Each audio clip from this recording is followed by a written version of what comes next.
종말은 우리가 여러 가지로 이야기할 수 있지만 기본적으로 미혹의 여러분 시기입니다. 어, 하나님의 나라가 시작되고 사탄의 모든 권세가 깨어지는 그러한 때이지만 그러나 아직 사탄이 완전히 멸망한 때가 아니기 때문에 이 종말의 시기는 미혹의 여러분 시기입니다. 예수님이 초림하시고 재림하기 전까지의 이 전 기간을 우리는 종말이라고 얘기하는데 이 시기는 하나님 나라와 사탄의 나라 간의 이 대립과 갈등이 있는 이런 시기입니다.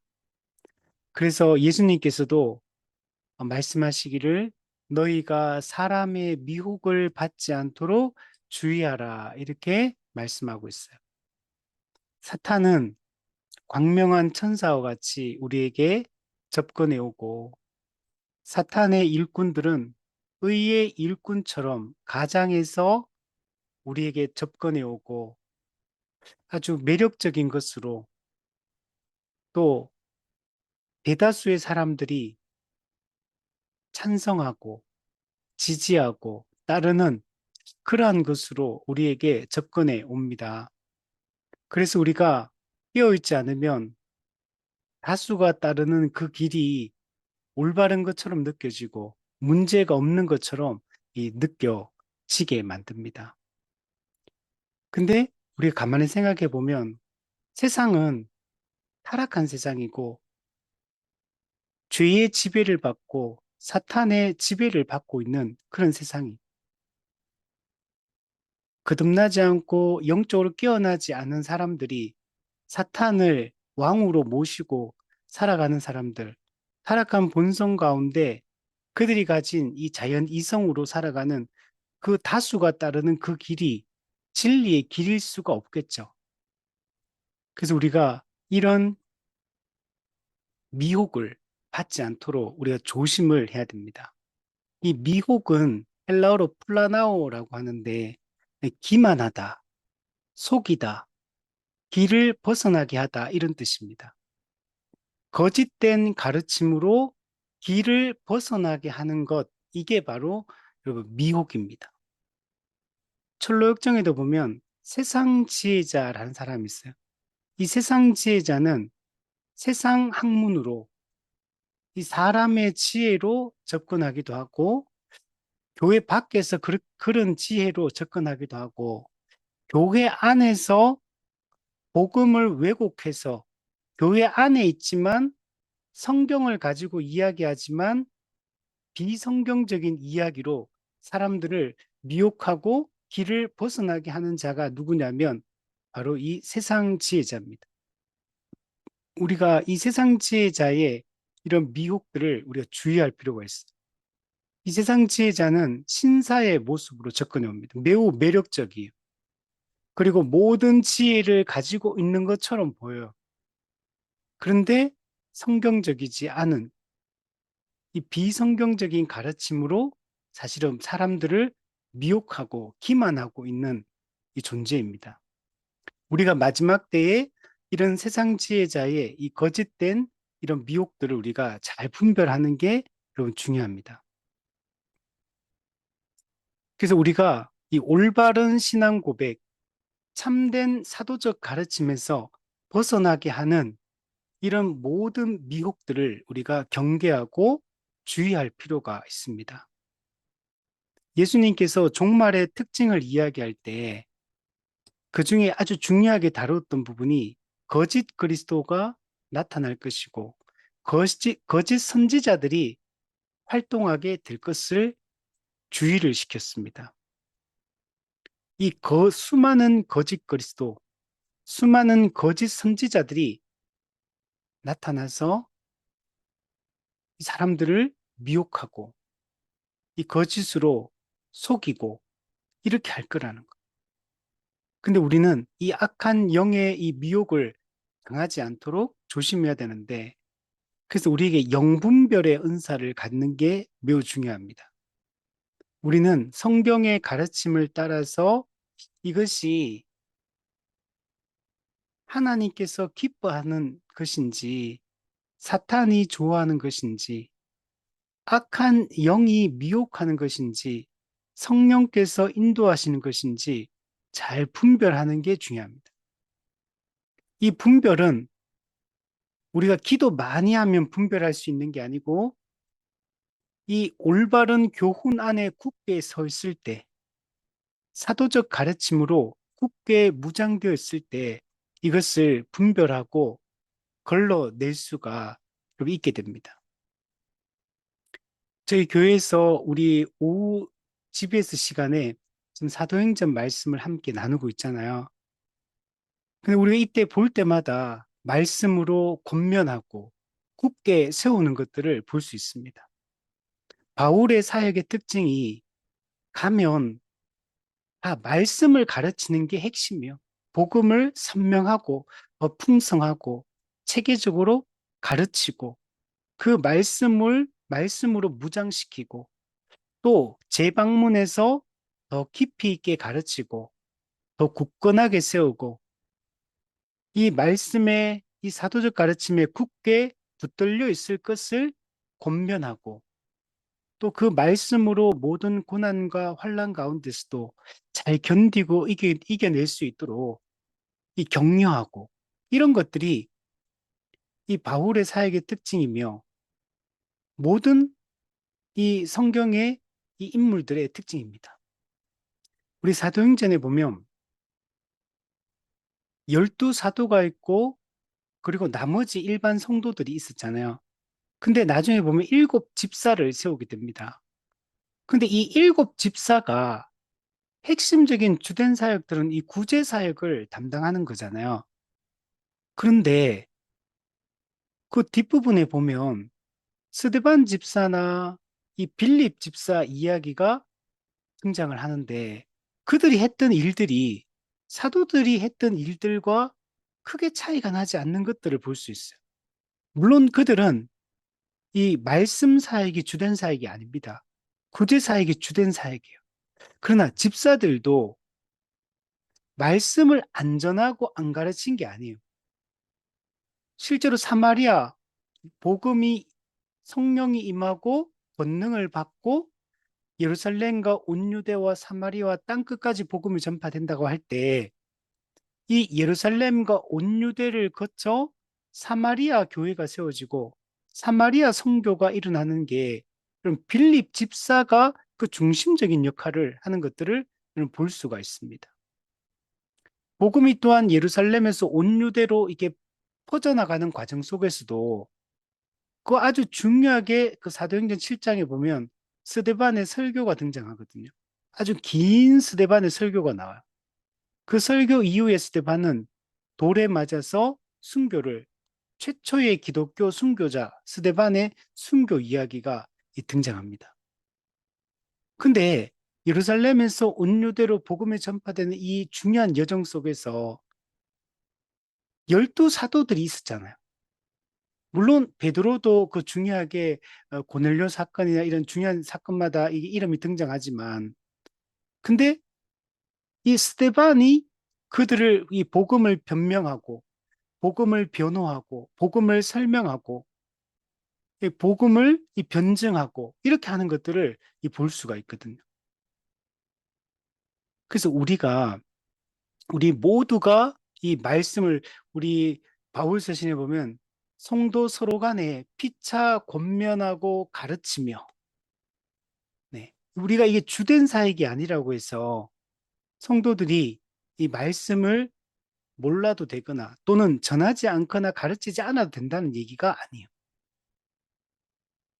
이 사도들 그리고 나중에 목사 장로가 이 직분으로서 이 권위를 가지고 말씀 사역을 하는 것은 공적인 차원에서 이게 하는 거고 그러나 사적인 차원에서는 모든 성도가 올바르게 이 사도적 가르침과 이 올바른 이 교리 위에 굳건하게 서 있고 또 그 말씀으로 다른 사람들을 권면하고 가르치고 위로하고 하는 일들을 해야 된다는 것들을 우리 성경에서 잘 보여주고 있습니다. 지금 마지막 때 이 종말을 우리는 종말의 한복판에서 지금 살고 있고 이미 예수님이 내가 반드시 오겠다, 속히 오겠다라고 말씀하시고 벌써 시간이 2000년이 지난 시점. 2000년 전에 예수님이 오순절 성령 강림 후에 초대교회가 세워지고 사도 바울 시대에 온천하에 복음이 전파되어 땅끝까지 복음 전파되는 게 이미 완성됐거든요. 그러면 그 사도 바울 시기에 이미 예수님이 재림해도 되는 모든 조건이 다 갖춰진 상태예요. 근데 사도 바울이 1세기 때 이 복음 사역을 하고 그리고 또 하나님의 품으로 안겼잖아요. 이미 그때 온천하에 이 복음이 전파되었다. 우리 골로새서 말씀을 보면 이미 그게 성취된 걸로 이야기를 하거든요. 근데 벌써 그러고도 2000년이 지났으니까 얼마나 더 그 시기가 당겨졌겠냐. 더 가까워졌느냐. 여러분 사도 바울 시대보다 우리 시대는 훨씬 더 예수님의 재림이 가까워진 시대입니다. 베드로후서에서 예수님이 왜 이렇게 더디 오시느냐, 재림하지 않느냐, 딱 한 가지 이유를 얘기해요. 예, 회개의 기회를 주시는 것이다. 여기에 대해서 청교도 신학자들은 뭐라고 얘기하냐면 하나님이 창세전에 택한 자들, 우리 사도행전에 영생을 주기로 작정된 자들, 그들이 아직 그들이 몇 명인지도 모르지만 그들이 아직 다 돌아오지 않은 것. 그들이 다 주께서 작정하신 그 모든 자들이 다 회개하고 돌이키는 그 순간이 예수님이 재림하는 그때가 되겠죠. 근데 우리는 아무도 그때를 알 수가 없어요. 그러나 그거는 아직 많이 남았다라고 우리가 말할 수가 없어요. 그건 이미 바울 시대 때 끝났어도 되는 문제였어요. 근데 지금까지 아직 다 되지는 하나님의 그 뜻 가운데 마지막 회개의 기회를 주는 거예요. 우리 이 예수님의 이 재림 사건은 항상 성경에 보면 노아 홍수 사건과 예수님이 빗대어서 항상 설명하십니다. 노아 홍수 때 세상의 죄악이 관영함으로 심판하기로 하나님이 작정하시고 그들을 사람의 그 모든 악함 그 죄악에 대해서 심판하겠다고 말씀하시고 노아에게 120년 동안 방주를 짓게 합니다. 내가 홍수로 심판하겠다. 내가 사람 지었음을 후회한다. 라고 말씀하시면서 세상을 심판하겠다고 말씀하셨고 그래서 노아는 그 산 꼭대기에다가 배라는 거는 물가에 배를 만들어가 물에 띄워야 되잖아요. 근데 노아는 산 꼭대기에다가 배를 지어요. 하나님의 명령 가운데 하나님이 지시하신 대로 산 꼭대기에 배를 지으며 뭘 하냐면 사람들에게 하나님이 곧 홍수로 심판하신다. 하나님께 회개하고 돌아오라. 돌이키라. 120년 동안 그 외침을 노아는 그게 120년이 될지 몰랐겠죠. 근데 하나님의 뜻 가운데 방주를 만들고 준비하는 그 기간이 120년이었고 그게 곧 세상에 회개하고 돌이킬 기회를 주는 이 120년의 시간이었던 거죠. 그러나 그는 제한적인 것. 결국 주 야로 40일 동안 하늘의 창이 열리고 땅의 깊음의 샘들이 터지며 물이 솟아나서 40일 밤낮 내리며 그냥 물에 잠겨버려요. 우리가 장마철에 비 한 번 많이 오면 정말 이 홍수가 나는 것들 우리가 경험하잖아요.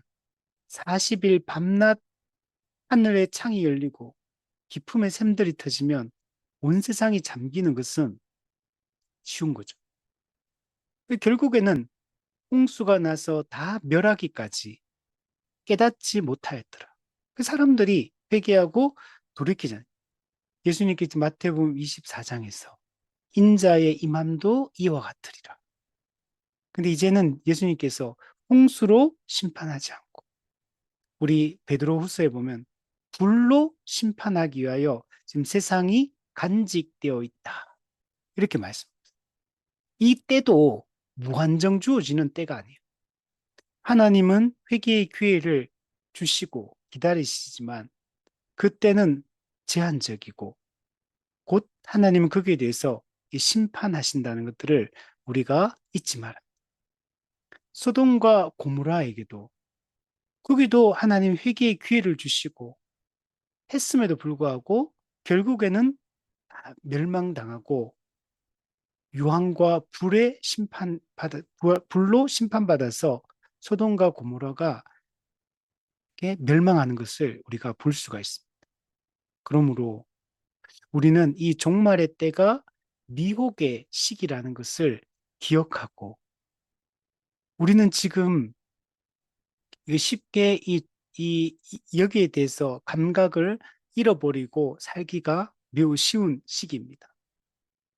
그 환경은 과거에 비해서 훨씬 좋아진 이 환경을 우리가 살고 있고 기술이 발전하고 문명이 발전하고 이런 시기 속에서 성경의 이야기나 예수님의 재림과 관련된 이런 심판과 이런 이야기들이 허무맹랑하게 들릴 수 있는 이런 시기를 우리가 살고 있어요. 과거에 이 무속이 이 신에 대한 이 개념이 더 이렇게 훨씬 선명한 그런 고대 사회보다 지금은 훨씬 더 이런 합리주의적 세계관이 강한 시기, 최정점의 시기를 지금 우리가 살고 있기 때문에 더더욱더 이런 것에 무감각하기가 쉬워요. 마틴 로이드 존스 목사님이 부흥이라는 책에서 이 현대 그리스도인들의 이 영적인 이 냉랭함에 대한 이야기를 합니다. 사람들의 마음이 매우 굳어 있고 아주 차갑다, 냉랭하다 이렇게 표현하고 있거든요. 그래서 이 부흥이라는 책을 통해 성령의 이 강권적인 역사로 우리의 굳어 있는 마음을 우리의 이 정말 감겨 있는 이 영적인 눈을 뜨게 해달라고 성령의 이 주권적인 역사가 우리 가운데 임하기를 꿈꿨던 것들을 볼 수 있고 그리고 교회사를 보면 이 모든 부흥의 시기 때마다 항상 동일한 패턴이 일어나는 것들을 알 수가 있어요. 항상 똑같이 시작이 됩니다. 회개 기도로 모든 게 시작이 돼요. 회개의 기도가 시작되고 그러고 나서 회개의 기도를 하면서 그들이 하는 게 뭐냐면 말씀을 배우기 시작합니다. 그러면서 이 부흥이 항상 일어났던 것을 볼 수 있어요. 영국의 웨일즈 부흥 운동, 미국의 대각성 운동, 또 우리 한국의 이 평양 대부흥 운동, 원산 부흥 운동, 이 모든 것들이 회개에서 출발하고 그것이 곧 다시 말씀으로 가고 그 말씀으로 가서 그들이 전도로 이어지고 이게 항상 부흥의 때마다 일어났던 동일한 이 패턴이라는 것들을 볼 수 있습니다. 그래서 다시 우리가 회개와 우리 자복함, 우리 수요일 날 우리 공부했던 다니엘서, 다니엘이 그 민족의 그 죄악들을 시대의 죄악들을 끌어안고 하나님께 자복하며 슬퍼하며 애통했던 그것이 오늘 우리에게 이 필요한 그런 것입니다. 우리 천년왕국은 예수님께서 성도들과 더불어 1000년 동안 통치하는 기간을 이야기한다라고 얘기했습니다. 요한계시록 20장에서 이 1000년 동안 왕노릇한다. 누가? 교회가. 누구와 함께? 그리스도와 함께. 이게 이제 천년왕국이 여기서부터 등장하는 개념인데, 근데 이 요한계시록 20장의 해석이 기독교 안에서 다양한 해석들이 있다는 거죠. 크게 네 가지 해석이 있다고 말했어요. 역사적 전천년설, 세대주의 전천년설, 후천년설, 무천년설이 있다라고 했어요. 시기와 장소에 따라 여러 가지 해석들이 있다라고 얘기를 했습니다. 그래서 우리가 앞부분에서 우리가 두 가지를 살펴보았습니다. 역사적 전천년설과 후천년설에 대한 이야기들을 우리가 살펴보았습니다. 역사적 전천년설 같은 경우에는 우리 기독교 개신교 안에서 아주 널리 퍼져 있는 이 해석입니다. 그래서 지금 이 신학교 이 교수님들이나 목회자들도 이 역사적 전천년설의 입장에 있는 분들이 상당히 많아요. 근데 이분들이 다 이상한 분들이 아니고 다 좋은 그런 목회자들인데 이 천년왕국에 있어서는 이 역사적 전천년설 입장에 서 있는 분들이 많고 또 이 해석이 그 얘기는 많은 학자들이 또는 이게 목회자들이 여기에 서 있다는 얘기는 이 역사적 전천년설도 상당히 일리 있는 해석이다라고 받아들여지고 있다는 걸 이야기를 하는 겁니다. 그러나 우리는 지금 무천년설의 입장에서 우리가 제가 강의를 하고 있고 또 우리 종교개혁의 본래 전통이 무천년설의 입장이고 또 이 입장에서 이 성경 전체가 가장 올바르게 해석되어진다. 그래서 각 이 천년설에 또 어떤 장점들 같은 게 있긴 있어요. 그러나 그 장점도 있다고 해서 되는 게 아니라 역사적으로나 성경적으로나 그 해석의 논리가 근거가 있어야 되거든요. 그 성경 전체의 통일성 있는 가르침에서 어떤 해석이 가장 적합한 해석이냐를 잘 따져봐야 돼요. 우리가 이 조직신학의 6대 조직신학의 이 교리적 이해 가운데 어떤 천년왕국에 대한 이해가 이 성경 해석이 올바른 통일성 있는 해석인가를 잘 따져볼 때 이 무천년설이 가장 적합한 해석이다라고 얘기할 수 있고 그래서 저도 철저하게 이 무천년설의 입장에서 이 성경을 해석하고 이 가르치려고 노력을 하고 있습니다. 후천년설 같은 경우는 좀 문제가 있다 그랬죠. 이 낙관적 이 세계관 가운데서 이게 시작이 되었지만 그러나 우리 경험론적으로 우리 1차, 2차 세계대전이 일어나면서 이 낙관적 이 사회 분위기가 무너지면서 후천년설의 이 낙관적 신학 해석도 이 무너지게 되었습니다. 그리고 경험적으로도 후천년설이 말한 것처럼 시대가 갈수록 예수님의 재림이 가까울수록 이 황금 시대가 오고 죄에서 점점 사람들이 멀어지게 된다는 이런 해석은 우리의 경험과도 맞지 않다는 것들을 알 수가 있습니다. 그래서 이 두 가지는 우리가 둘 다 우리 개신교 그룹 안에서 있는 해석이지만 여러 가지 문제점들이 많이 있는 해석이다. 이렇게 이해를 할 수 있고 그래서 많은 이 성경 구절들에 의해서 비판을 받고 있다. 이렇게 해석할 수 있어요. 오늘은 가장 문제점이 많은 이 세대주의 전천연설. 세대주의 전천연설 같은 경우는 이건 우리가 철저히 배격해야 될 가르침이다. 라고 할 수 있습니다. 그럼에도 불구하고 너무나 많이 영향을 미치고 있는 게 이 세대주의 전천연설이에요. 제가 미국 교회에 대해서 이렇게 공부하면서 미국 교회가 이 20세기 들어서서 19세기 말부터 20세기에 20세기 초 중반까지 미국 교회가 얼마나 이 세대주의 종말론에 영향을 많이 받았는가를 이 공부를 하면서 정말 많이 느꼈어요. 그리고 미국 교회의 이런 이 세대주의 종말론의 이 영향들이 우리 한국 교회에 얼마나 지대한 영향을 미쳤느냐.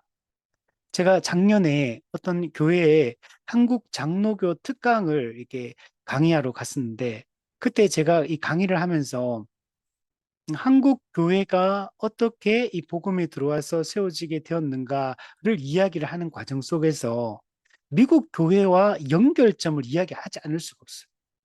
한국 교회의 이 초기 선교사님들이 주로 미국 북장로교, 미국 남장로교, 또 미국 북감리에, 미국 남감리에 이런 데서 영향을 진짜 많이 받았어요.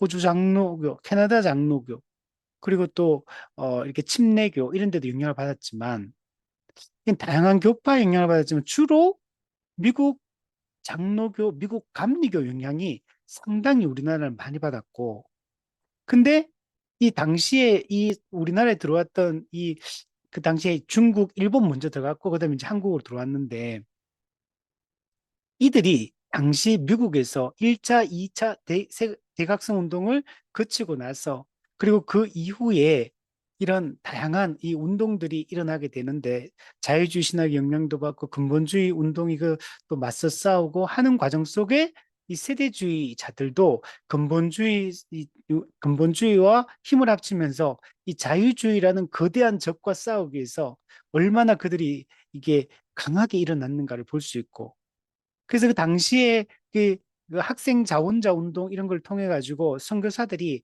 10대 후반, 20대 초중반에 그 선교사들이 전 세계를 향해서 나갔거든요. 아프리카, 남미, 아시아 이쪽으로 막 선교사들이 막 엄청나게 나갔는데 그때 우리 한국에도 이 선교사들이 들어왔거든요. 근데 이들이 그 당시 미국에서 이 자유주의 신학이라는 거대한 적과 싸우기 위해서 근본주의 운동이 일어났는데 근본주의 운동은 이 자유주의 세력과 싸우기에 힘이 약했어. 그래서 근본주의가 누구와 손을 잡냐면 이 세대주의와 손을 잡게 돼요. 그래서 나중에는 세대주의자들이 근본주의 세력의 중심부를 차지하게 됩니다. 그 영향을 받은 사람들이 우리 다 선교사로 왔기 때문에 한국 교회도 이 세대주의 종말론의 이 영향을 너무 많이 받았고 이게 초기 때부터 이 영향들이 그대로 받기 시작합니다. 그래서 우리 한국 초기 이단 계보들을 보면 다 이 종말론 이단들이에요. 지금 있는 이 모든 이단들은 한국 초기 선교사님들이 들어오고 난 이후에 초기 때부터 이단들이 막 등장하거든, 한국에. 근데 그들이 다 이 사이비 종말론 이단들이에요. 그게 다 어디서 온 거냐? 이 세대주의 종말론 사상에 영향을 받은 사람들에 의해서 나타난 현상들입니다. 그게 지금까지도 한국에 얼마나 수많은 이단들이 있어요. 한국은 다 거의 100%가 종말론 이단이거든. 사이비 종말론 이단. 이것들이 다 이 세대주의 영향이다라고 얘기할 수 있는. 그만큼 이게 위험한 거고, 이 세대주의 종말론은 단순히 이론이 아니에요. 이거는 현실의 삶을 파괴하고 사회 질서를 깨뜨리는 문제고 실제 우리의 생각과 삶을 통제하고 가정을 깨뜨리고 일상의 삶을 깨뜨리는 이런 일들을 하기 때문에 삶의 방향성을 완전히 뒤바꿔 버려요. 우리가 삶에 무질서하게 만들어 버리고 이렇게 하는 게 이 세대주의 종말론이기 때문에 그걸 우리가 그리고 이 지금 세대주의 이 종말론을 그대로 받아들인 게 아니고 이단들이 이 세대주의 종말론에 다 변형시켰어요. 변형. 그래서 이게 다 짬뽕이 되고 변형되어서 지금 나타나는 현상들이거든요. 문제는 이단만 그런 게 문제가 되는 게 아니고 이단이 아닌 기존 교회 안에 있는 목회자나 신학생이나 또는 우리 그 신학교 교수들이나 이런 영향을 받고 이렇게 하는 사람이 너무 많고 성도들 중에도 너무 많고 근데 불건전한 한국 개신교 안에 있으면서 이 불건전한 종말론 사상을 퍼뜨리는 이런 것들이 얼마나 심각한 문제를 일으키고 이게 종말론이 그 사이비 종말론이 이 도피주의를 만들거든요. 현실에서 벗어나게 만들고 이렇게 하기 때문에 이게 매우 위험한 거. 실제 삶에 실제 일상에 얼마나 큰 영향을 미치는지 모릅니다. 그럼 세대주의는 2000년 교회사 가운데 기독교 역사에서 원래 존재하지 않았던 이런 종류의 사상입니다. 이 언제 시작되냐면 1827년 영국의 플리머스 형제단의 그 존 넬슨 다비에 의해서 이 사람 영국 국교회 출신의 목회자였는데 이 사람이 이 플리머스 형제단에 그 소속되어서 이 활동을 했거든요. 이 사람에 의해서 시작이 됩니다. 그 19세기 초반 영국에서 시작됩니다. 지금도 이 학문적으로나 지금 학문적으로는 이제 많이 이게 문제점이 드러나가지고 좀, 이렇게 과거보다는 이제 많이 약해진 상태예요. 미국 같은 경우도 이 세대주의, 미국 그 신학교들의 교파를 초월해서 이 장로교도 마찬가지예요. 이 교파를 초월해가지고 미국 신학교들의 6, 70%가 이 세대주의 종말론을 가르쳤어요. 그 정도로 이게 심각하게 가르쳐졌거든요. 근데 지금은 학문적으로는 많이 좀 이 세대주의가 잘못되었다라는 것들이 많이 이제 부각이 되어서 학문적으로 이게 그렇게 득세하는 건 아니에요. 문제는 학문적으로는 득세하지 못하지만 실제 삶에서는, 목회 현장에서는, 삶 속에서는 아주 강력한 영향을 끼치고 있는 게 이 세대주의입니다. 우리가 이 율법주의 문제도 심각하고 자유주의 신학의 문제도 심각해요. 근데 그 중에 또 하나가 이 세대주의 종말론 문제. 이 문제가 심각하게 우리에게 이 나쁜 영향을 미치는 요소입니다.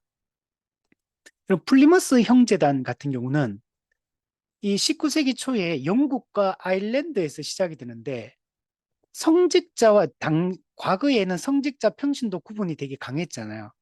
그래서 성직자와 평신도의 구분을 타파하자. 요즘도 이런 주장 진짜 많이 하거든요. 요즘에 제가 유튜브나 이런 페이스북 이런 데 기독교 관련된 글들 보면요. 요즘에 최근에 또 막 한국교회 목회자들이 사고를 많이 쳤잖아요. 그러니까 목회자에 대한 이 불신, 목사직에 대한 불신이 아주 강하게 일어났대요. 그러다 보니까 우리 한국교회의 이 성직주의에 대해서, 이 사제주의에 대해서 심각한 우려를 표하는 글들이 많아요. 그러니까 자꾸 이제 성직자와 일반 성도의 평신도의 구분을 타파하자. 되게 막 설득력 있게 다가오겠죠. 여기도 마찬가지요. 이 플리머스 형제단도 이 형식적인 신앙을 깨뜨리려고 한 거.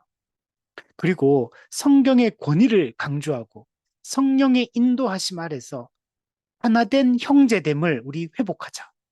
너무 좋잖아요. 교회적 삶을 회복하자. 이런 거거든요. 근데 겉으로 볼 때는 아주 복음주의적인 이 좋은 운동처럼 보입니다. 제도화된 이 교회의 부패, 형식주의를 배격하자.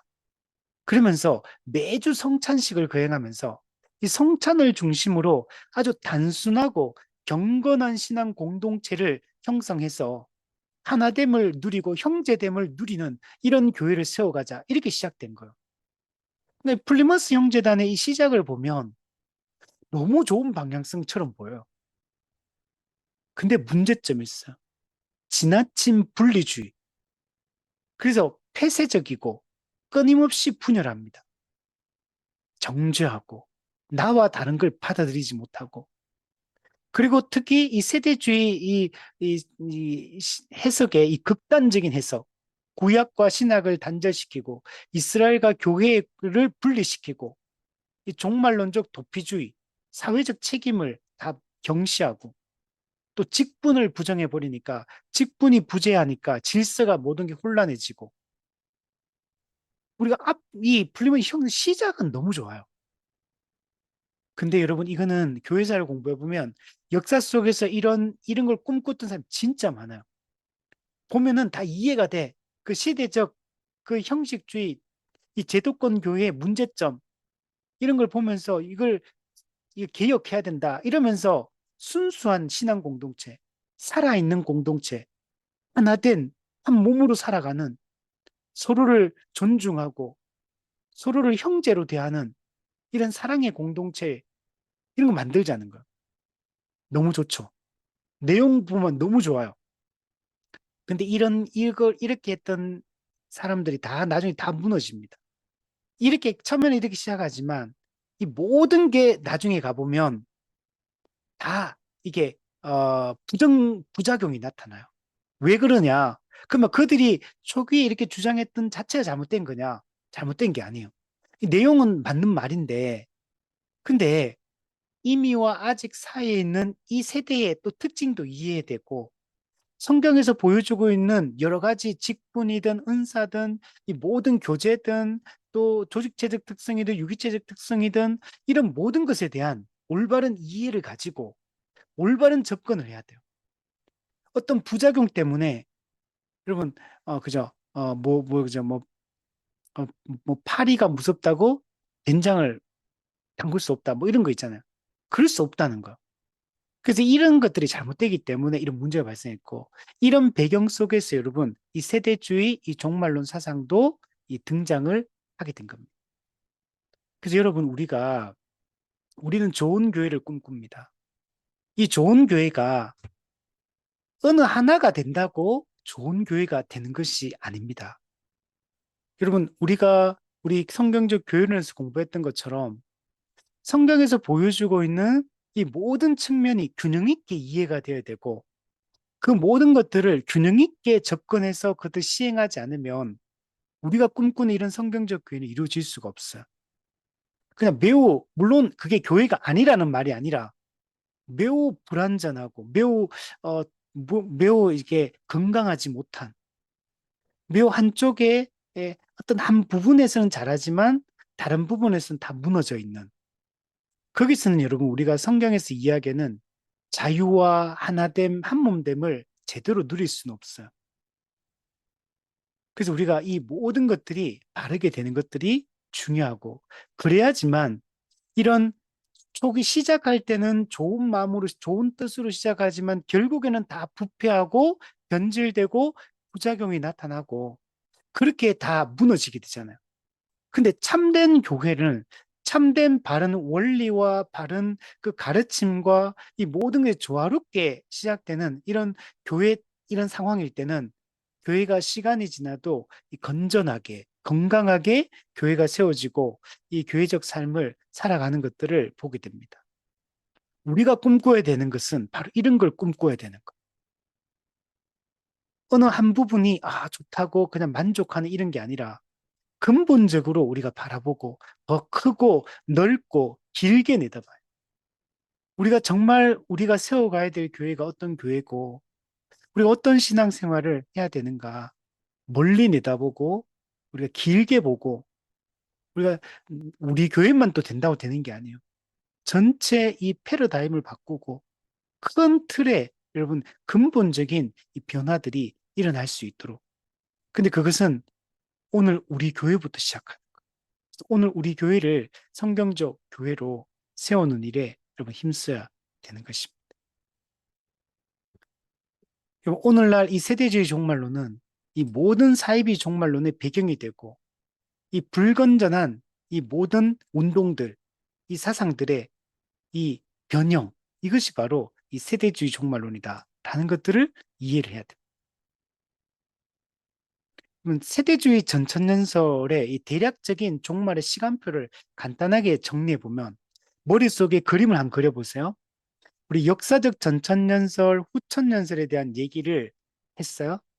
이 도표로 우리가 이해를 딱 하면 돼. 이 도표로 생각하면서 세대주의 전천년설은 내가 지금 들으면서 내가 기존에 알고 있는 것과 어떤 지점이 차이가 있는가를 생각하면서 한번 들어보세요.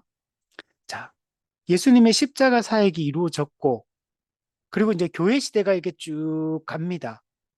쭉 가다 보면 어떤 일이 일어나면 예수님께서 공중에 재림하십니다. 근데 공중 재림이 일어날 때 비밀스럽게 일어나요. 몰라 아무도.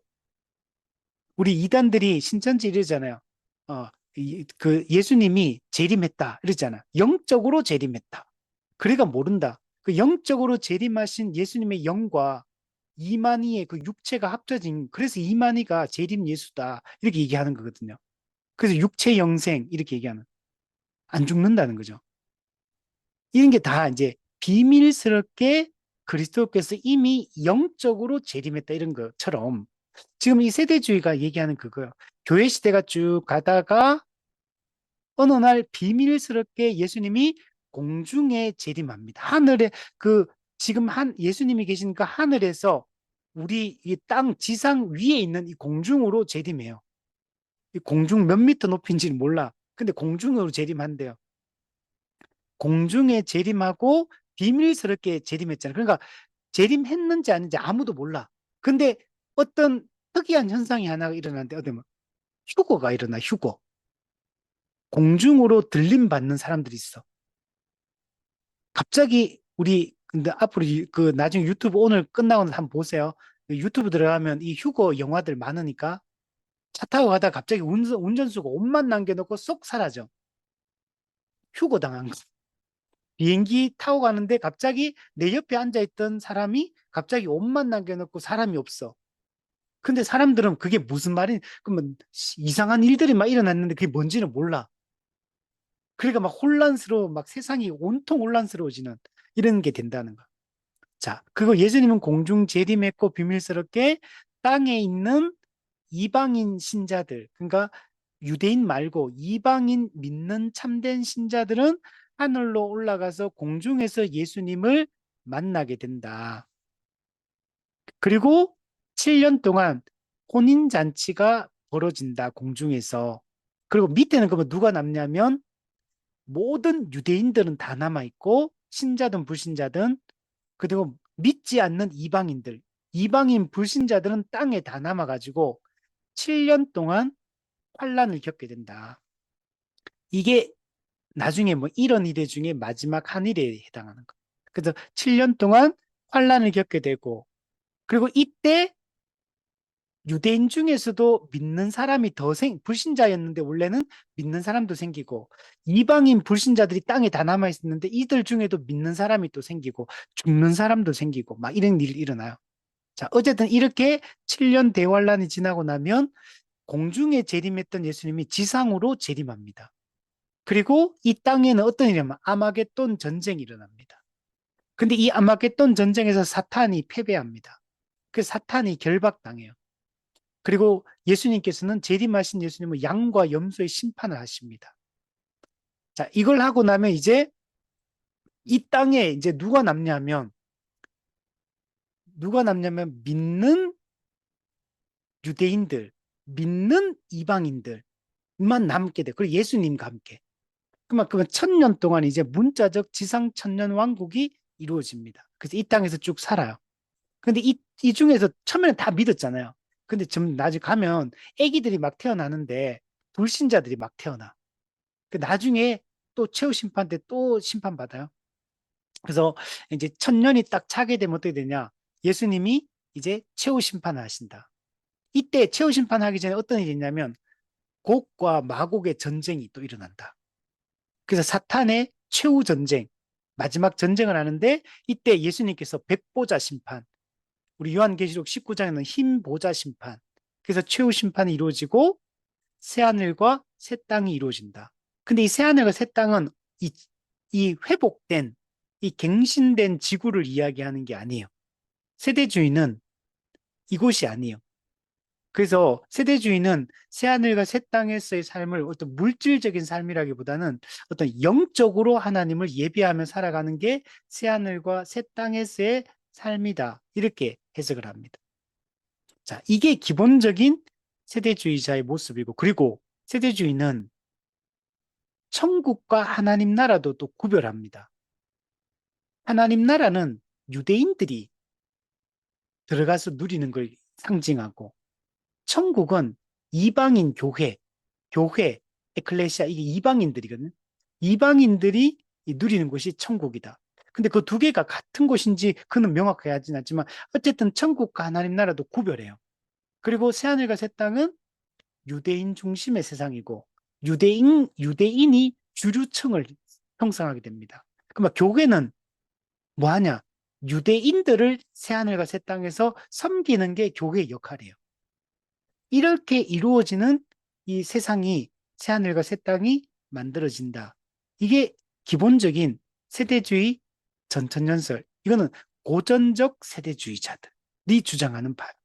여기서 조금씩 변형시켜가지고 좀 다르게 주장하는 수정 세대주의자들도 있거든요.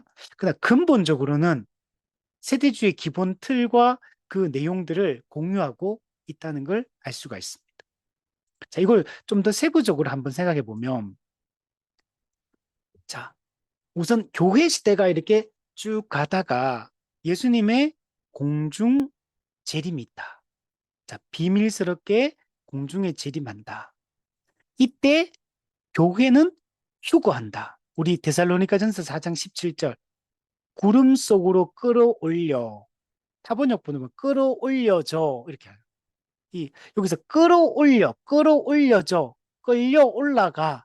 요게 이제 휴거라는 단어거든요. 공중으로 들림 받는다 이거요. 자, 이게 일어나게 될 것이고, 그리고 땅에는 모든 유대인들은 다 땅에 남아 있는다.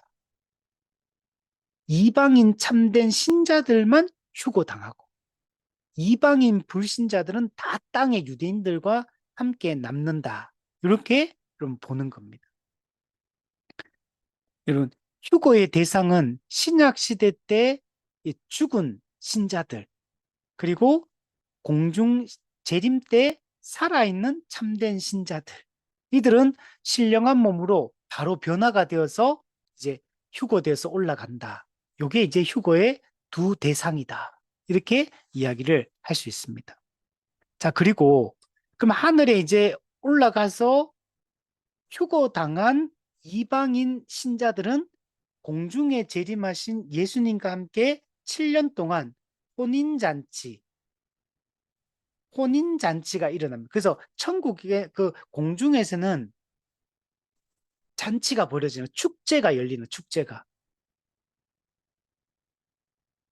이게 이제 중요하죠. 그러면 사실 참된 믿음을 가진 신자는 이 땅에 남아있는 사람들에게 임하는 대환란과는 사실 아무 상관이 없어요. 참된 믿음을 가진 사람은 대환란 자체가 없어요. 근데 우리가 이때까지 한국교회에서 배웠던 거 생각해 보세요. 환란이, 대환란이 있는데 신자도 대환란을 통과해서 믿음을 증명해야 되고 믿음이 약한 자든 믿음이 큰 자든 모든 성도는 대환란을 통과해야 되고 대환란 때 믿음을 잘 지켜야지만 천국에 들어갈 수 있다. 휴거될 수 있다. 이런 식으로 배웠잖아요. 그러니까 기본 개념이 틀린 거예요. 세대주의에서는 그렇게 말하지도 않아. 요 차이점 이해되시나요? 예. 그럼 참된 믿음을 가진 자는 교회 시대 쭉 살다가 참된 믿음 곧바로 휴거 당하니까 환란하고는 아무 상관이 없는 존재예요, 원래. 세대주의 개념으로 설명해도. 근데 지금 우리 한국 교회는 그렇게 생각하지 않거든요. 그래서 이 지점은 이 세대주의자들과 좀 달라요. 근데 지금 이 한국 교회 성도들이 생각하는 거는 세대주의 영향이 있지만 역사적 전천년설의 개념으로 봤을 때는 대환란을 모든 사람이 통과해야 된다. 이 개념이 나오거든요. 그래서 지금 한국교회 성도들은 이 역사적 전천년설의 그런 입장에서 생각하는 경우들이 많다. 근데 또 다른 부분은 또 세대주의로 또 다 설명해. 그러니까 세대주의와 역사적 전천년설이 지금 한국교회는 뒤섞여 있는 상태. 이제 그렇게 이해를 하고 있다. 이렇게. 휴거라는 거 여러분 생각해 보세요. 이거 나중에 오늘 밤에 영화 꼭 한번 보세요. 몰아보기 하면 됩니다. 그거 보면은 그거 영화 그거 내가 믿음 없다고 생각하고 한번 보세요. 막 두려워. 여러분 휴거 이런 얘기 하잖아요. 사람들이 지옥 갈까 무서워서라도 신앙생활 똑바로 하려고 막 할 거예요. 근데 이제 그런 식으로 하면 안 되는 거죠. 근데 우리가 그래서 올바르게 이해하는 게 중요합니다. 자, 그래서 이 땅에는 그런데 7년이 있는데 이 대환란이 일어납니다. 이거는 다니엘서 9장에 이런 일의 해석과 이런 관련이 돼 있어요. 우리 수요 예배 때 우리 다니엘서 9장 우리 이런 일의 해석 지난번에 한번 했었는데 이게 되게 중요한 부분이에요. 자, 이런 일에 70일에가 있는데 그중에 이걸 다니엘서 보면 나눠져 있어요. 7일에 첫 번째, 두 번째 62일에 그리고 합치면 69가 되잖아요. 그러면 마지막 한 일에 그러니까 세 개로 나눠져 있는 거. 7일에 62일에 마지막 한 일에 이렇게 딱 나눠집니다. 자, 이걸 세대주의자들은 어떤 식으로 해석하냐? 그걸 한번 설명해 보면 이런 해석에서 이 모든 게 등장하는 거거든요. 그러니까 이 세대주의 이 요한계시록을 이해를 하려면 다니엘서 9장에 나오는 이 이런 일회를 이해 못하면 세대주의가 왜 등장하게 됐는지를 이해를 못하게 돼 있어요. 그래서 이 다니엘서와 매우 밀접하게 세대주의 신학이 요한계시록하고 연결되어서 설명되어지고 있고 이게 바울 서신과 또 예수님의 그 감람산 설교의 해석과도 밀접하게 연관되어서 세대주의자들이 이걸 다 꼬아놓은 것. 이걸 다 꼬아가지고 해석을 엉뚱하게 했다 보니까 세대주의 이 현재의 이런 해석이 여러분 나오게 된 겁니다. 근데 세대주의를 공부해보면 세대주의가 상당히 논리적이라는 걸 알 수가 있어요. 물론 아는 사람이 보면 그 허점들이 보이지만 이걸 잘 우리 걸 정확한 걸 모르는 사람이 세대주의 이야기를 들으면 매우 체계적이고 매우 논리적이고 매우 모든 게 이 아구가 딱딱딱딱 맞는 것처럼 느껴지게 돼 있어요. 이단들처럼. 그래서 여기 빠지기가 너무 쉬워요.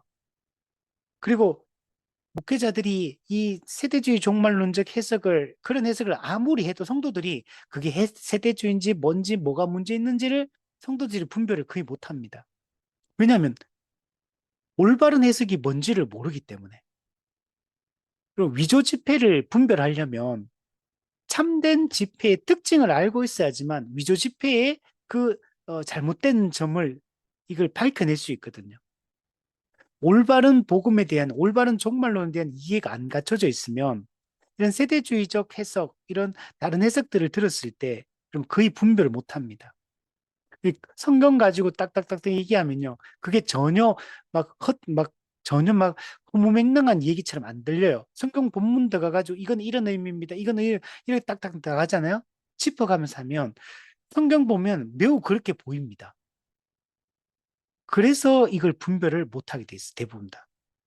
그래서 이 종말론과 관련해서는 제대로 된 걸 알고 있어야지만 이걸 분별해 낼 수가 있습니다. 자, 그래서 일곱 일에는 어떻게 해석하냐면 아닥사스다 칙령부터 수룹바벨 성전 재건까지 요 사이가 일곱 일이다. 이렇게 해석을 합니다. 근데 이거는 문제점이 있어요. 우리 무천년설은 그렇게 해석 안 하거든요. 아닥사스다 칙령이 아니고 고레스 칙령부터 성전 재건, 스룹바벨 성전 재건까지가 일곱 일이다. 이렇게 해석을 해야 됩니다. 이게 올바른 해석이에요. 그리고 그럼 왜 이런 식으로 했느냐? 세대주의는 그는 이런 일에 같은 경우도 이런 일이니까 70 곱하기 7, 490년. 이걸 문자적으로 해석하거든, 세대주의는. 그러니까 490년에 시간을 맞춰야 돼. 문자적으로 해석하니까. 근데 이게 고레스 칙령부터 시작하면 시간이 연도가 안 맞아. 그러니까 아닥사스다 칙령부터 수르바벨 성전까지다. 이런 식으로 해석해야지만 그 490년이라는 전체 기간의 숫자를 안 틀릴 수가 있는 거예요. 그러니까 이걸 바꾼 거예요. 근데 성경에는 명백하게 돼 있거든요. 그래서 이 아닥사스다 칙령이 고레스 칙령은 538년에 실제로 역사 속에서 일어났는데 아닥사스다 칙령은 BC 445년입니다. 그리고 원래 스룹바벨 성전 재건은 516년이에요. BC 516년. 근데 이 사람들은 스룹바벨 성전은 BC 396년이다. 이렇게 해석합니다. 이거는 역사적으로 이거는 팩트 자체가 틀린 거예요. 근데 이런 식으로 할 수밖에 없는 거는 이런 일을 문자적으로 맞추려면 이게 이렇게 할 수밖에 없어요. 여러분, 거짓말을 한번 하면 그 거짓말을 내가 이게 그걸 내가 계속 주장하기 위해서는 또 다른 거짓말을 또 해야 돼. 또 다른 거짓말을 또 했어. 그러면 그 거짓말들 다 맞춰야 되잖아요. 그러면 또 다른 거짓말을 또 해야 되잖아요.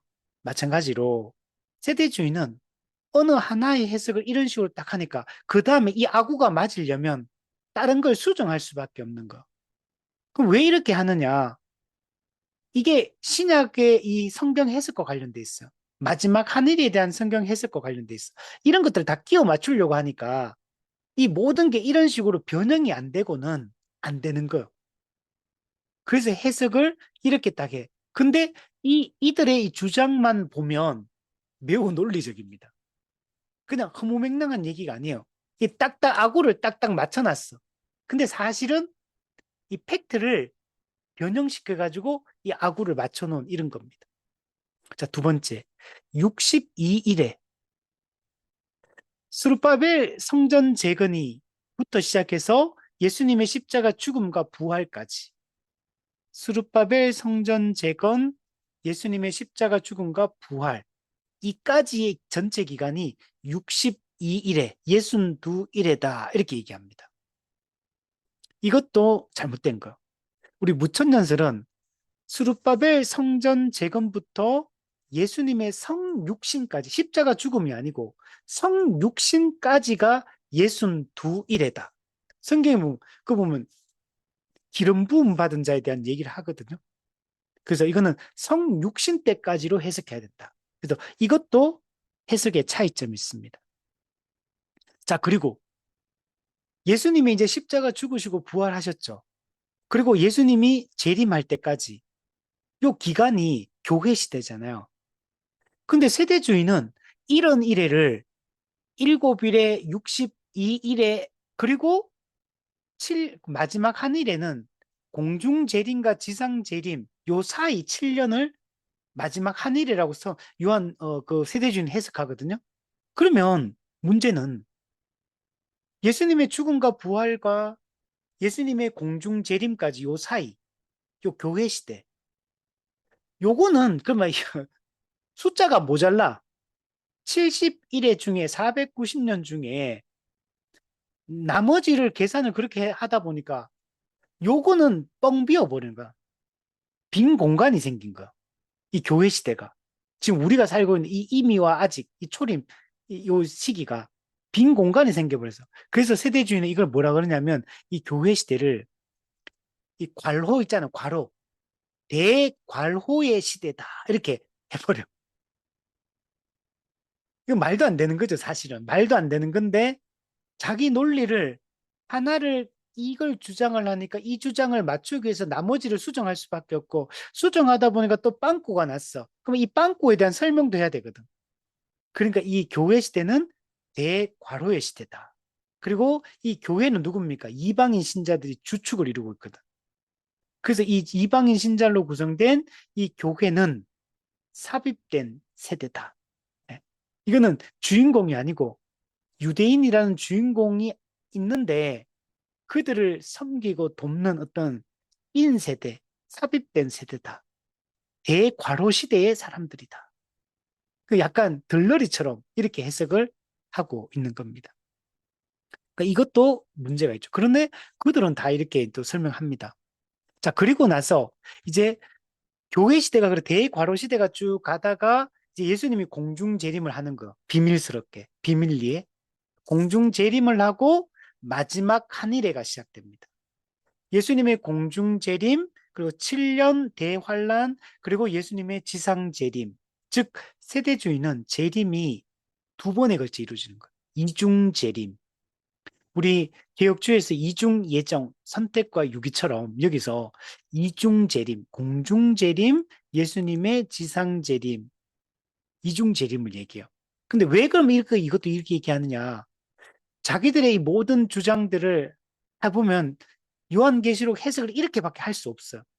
그래서 이제 이게 모든 게 어, 중요한 몇 가지 글 자기가 주장했던 바를 고수하기 위해서는 해석을 다 이런 식으로 안 하면 아구가 안 맞기 때문에 이게 모순되고 충돌되기 때문에 모든 해석을 이렇게 끼워 맞춰 놓은 거예요. 그래서 이 마지막 한 일에 공중재림, 지상재림 요 사이를 이야기한다. 근데 요것도 이제 반반 나눠요. 성경에 보면 절반으로 나눠져 있거든요. 한일의 절반. 그걸 전반기 3년 반, 7년 중에 전반기 3년 반. 그 다음에 후반기 3년 반. 한때, 두때, 반때라고 씁니다. 요한계시록 보면. 한때 1년, 두때 2년, 반때, 반년, 3년 반, 7년 중에 문자적으로 다 해석하거든. 그래서 이 예수님의 공중 재림 이후에 누가 나타나냐면 이 땅에는 적그리스도가 등장합니다. 근데 적그리스도가 처음에 등장했는데 이 적그리스도가 이 나쁜 사람처럼 등장하는 게 아니고 아주 좋은 사람으로 등장해요. 그래서 적그리스도가 등장해가 그 주인공인 유대인들과 평화의 조약을 맺어요. 평화의 언약. 그래서 적그리스도가 유대인들과 아주 친밀하게 지냅니다. 아주 3년 반 동안에 친하게 잘 지내요. 그러다가 3년 반이 될 때쯤 적그리스도가 자신의 그 정체를 이제 드러내고 유대인들과 맺었던 이 평화의 조약을 깨뜨립니다.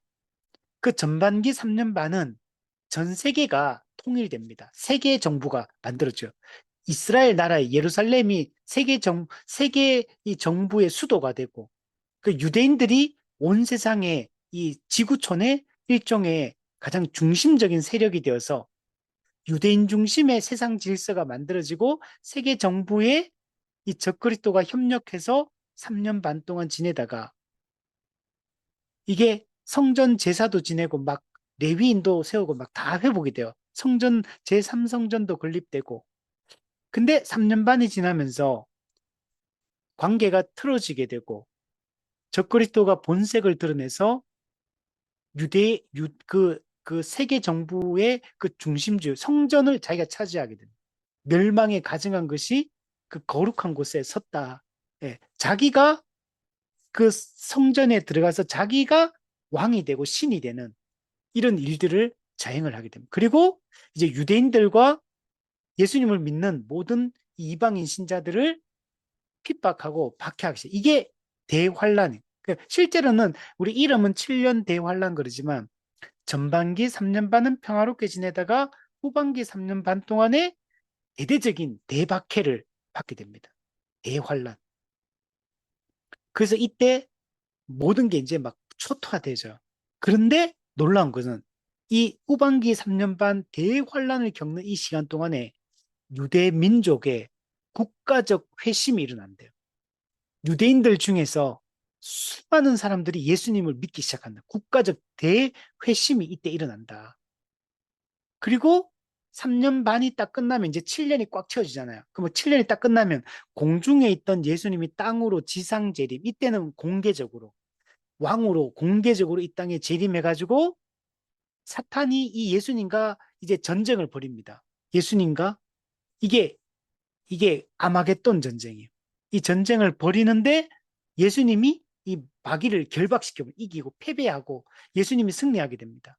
그리고 마귀는 결박, 무력화 되어서 무적행에 던져 잠그고 감금을 시켜버립니다.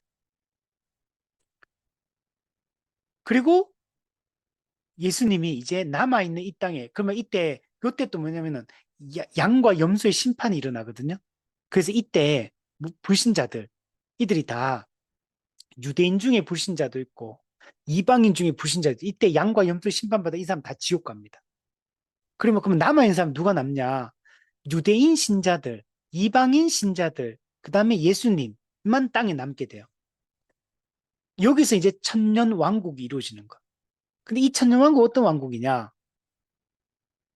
구약의 아브라함에게 약속했던 복, 이스라엘 민족에게 약속했던 구약에 약속되었던 모든 약속이 성취되는 순간이 언제나 이 천년왕국이다.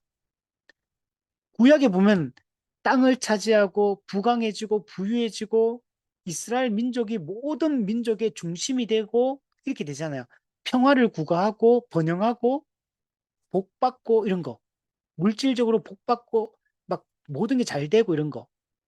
이 모든 것들이 이 천년 왕국 기간에 유대인 중심의 천년 왕국이 이루어져서 여기서 이 모든 게 이제 꼽히게 된다. 예수님의 통치하에. 근데 여기서도 아까 말했지만 그렇다고 이 사람이 거듭난 사람이 아니 그 뭐지 새로운 몸이 부활하고 변화된 건 아니야. 아직 죄가 남아 있어 아직까지. 죄의 영향을 아직 받고는 있는데 근데 죄가 강력하게 영향을 못 미치는 사탄이 결박돼 있기 때문에. 그러나 죄는 짓는 여전히. 그리고 아직 몸도 아직 약해. 병도 걸리고 죽기도 하고 이것도 있고. 또 이제 처음에는 유대인 이방인 신자들만 있었는데 시간이 1000년이라는 시간을 사는 동안에 아기들이 막 자녀들이 막 태어났는데 막 안 믿어. 그러니까 불신자들이 막 생겨요. 그러니까 이 1000년이 딱 끝나면 이제 뭐가 일어나냐면 이제 그 백보자 심판, 최후 심판이 예수님에 의해서 이루어지게 되고 이걸 이루어지기 전에 사탄의 최후의 마지막 한 번 잠깐 노임을 받거든요. 노임을 받고 이제 예수님과 다시 예수님을 공격하고 교회를 공격하는 이런 일들을 하는데 이게 뭐냐? 곡과 마곡의 전쟁이다. 이 곡과 마곡의 전쟁을 일으키지만 결국 예수님이 완전하게 멸망시키고 그리고 최후 심판 이걸 이걸 시행하고 그리고 이제 새 하늘과 새 땅이 이루어진다. 이제 이게 지금 세대주의가 이야기하는 이 방법이에요. 그리고 이 신자가 부활하는 것도 세 번에 걸려 부활이 세 번에 일어나요. 공중 재림 때 이방인 신자의 부활이 한 번 있고, 그 다음에 예수님 지상 재림 때 또 7년 대환란 기간 동안에 죽은 사람도 있잖아요. 유대인 중에 구약 시대 때 죽은 사람들, 또 7년 대환란 기간 중에 죽은 이방인 신자들, 또 유대인 신자들, 이들이 또 부활해가지고 예수님과 함께 천년왕국에 들어가고, 예수님 또 천년왕국이 끝나고 그때 그 불신자들이 또 구약의 그 이방인 불신자들 부활하고, 그리고 또 천년왕국 기간 중에 안 믿고 죽은 불신자들 또 부활하고, 천년왕국 기간에 살아있는 이 불신자들, 이들도 여기서 심판을 받고, 그래서 이제 모든 심판이 이루어지게 된다. 이제 이렇게 이야기를 합니다.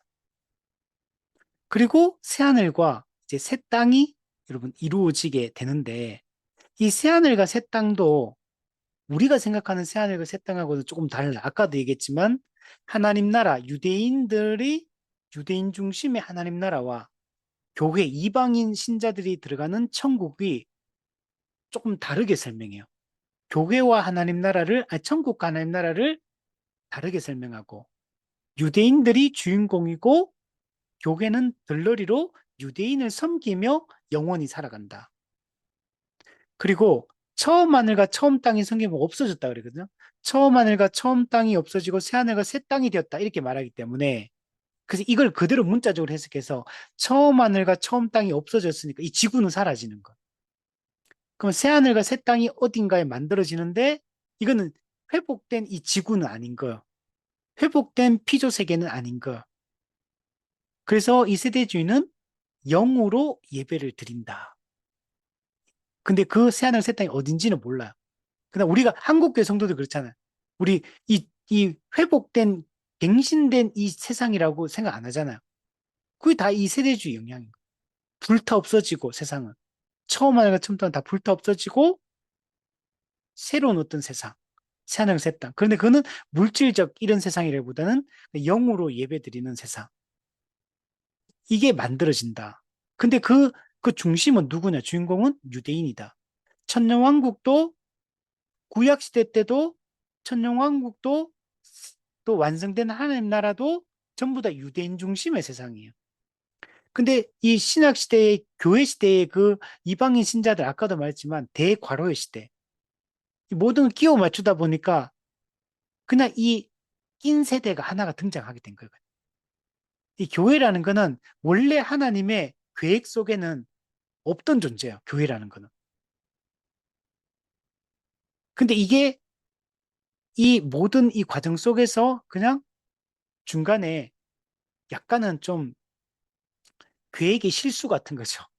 원래 계획에는 없는 건데 이제 이런 것들을 끼워 맞춰서 이게 등장을 하게 된 겁니다.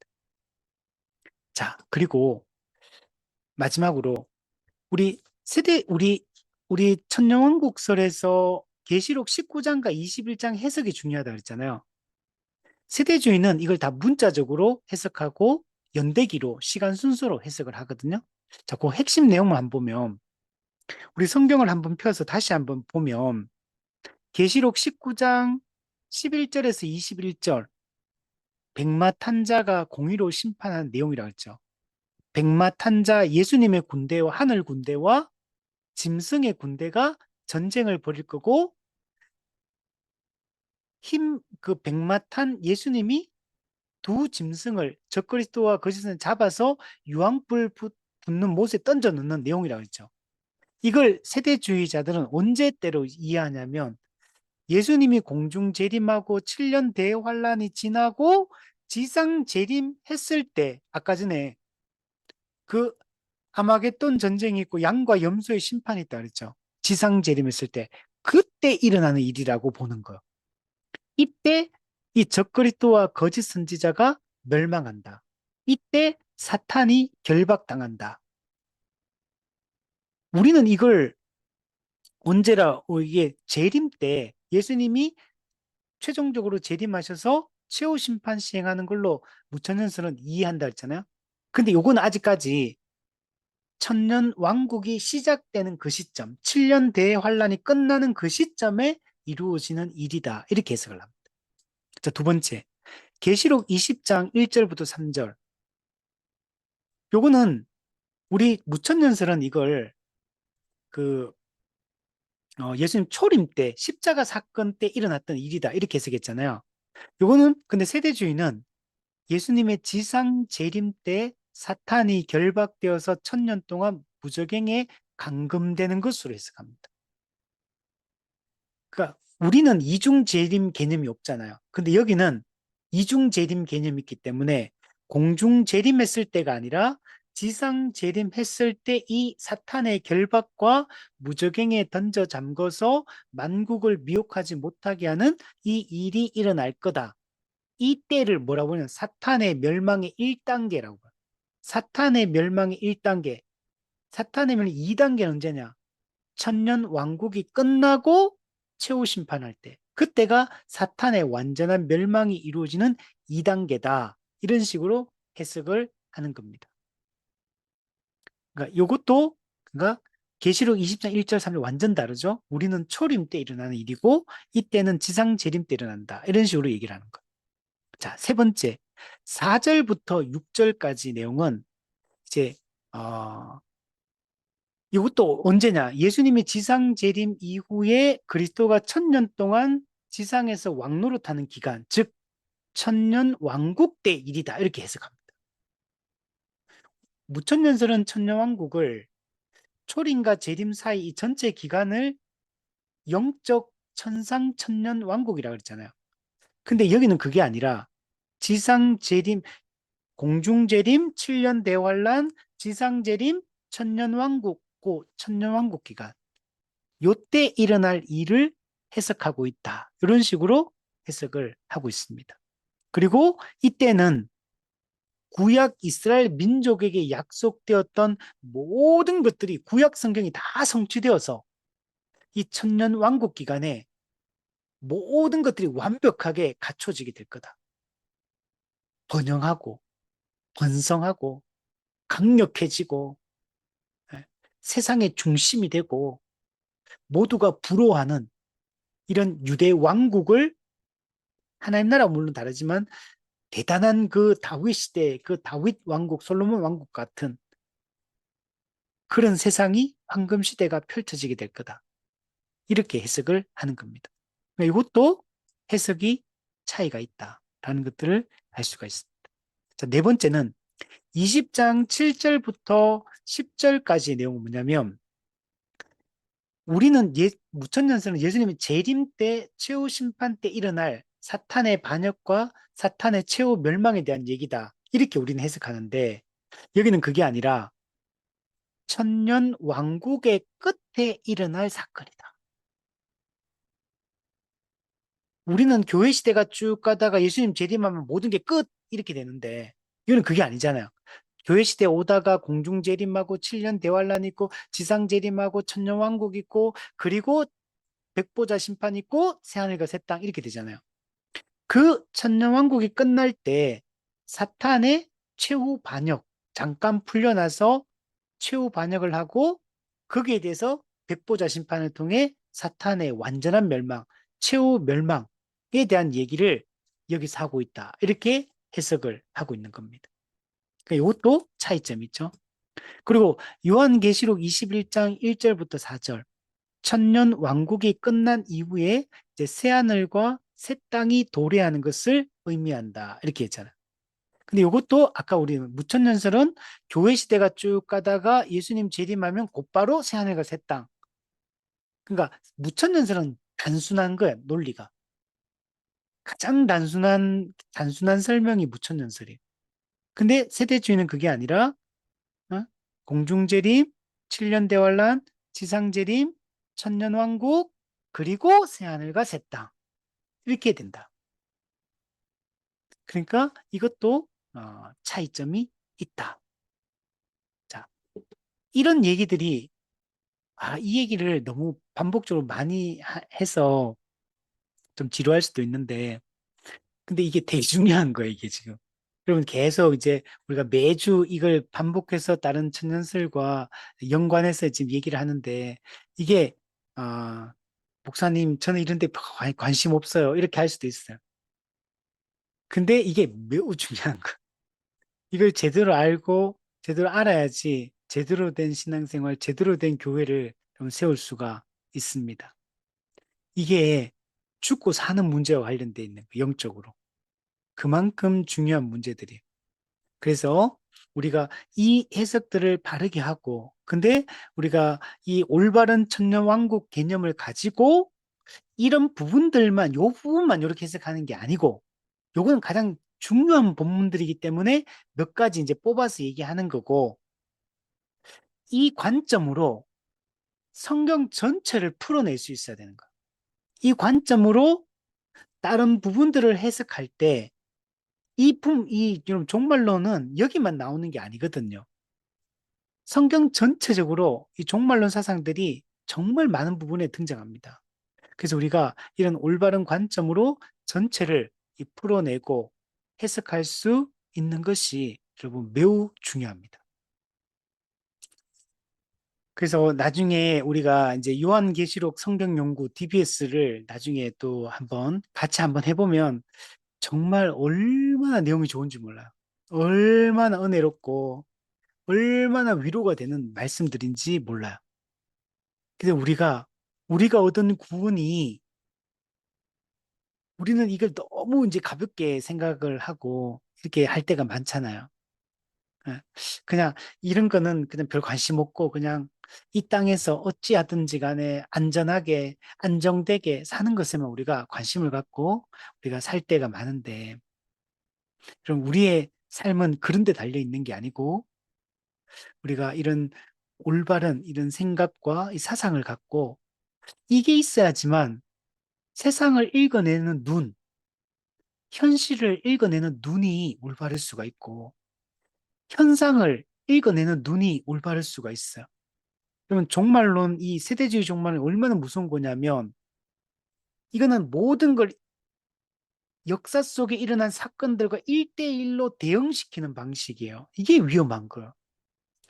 뭐 어떤 뉴스에서 어떤 사건이 일어났다. 역사적으로 어떤 사건이 일어났다. 지금 어떤 현상이 일어나고 있다. 세대주의자들은 이 모든 현상 하나하나를 이런 이 종말론 사상과 이 연결지어서 이걸 해석하고 설명해요. 그래서 여러분 현실에 묶여버립니다. 잘못된 생각들에 생각이 그냥 묶여버리는 거. 그래서 위험한 거.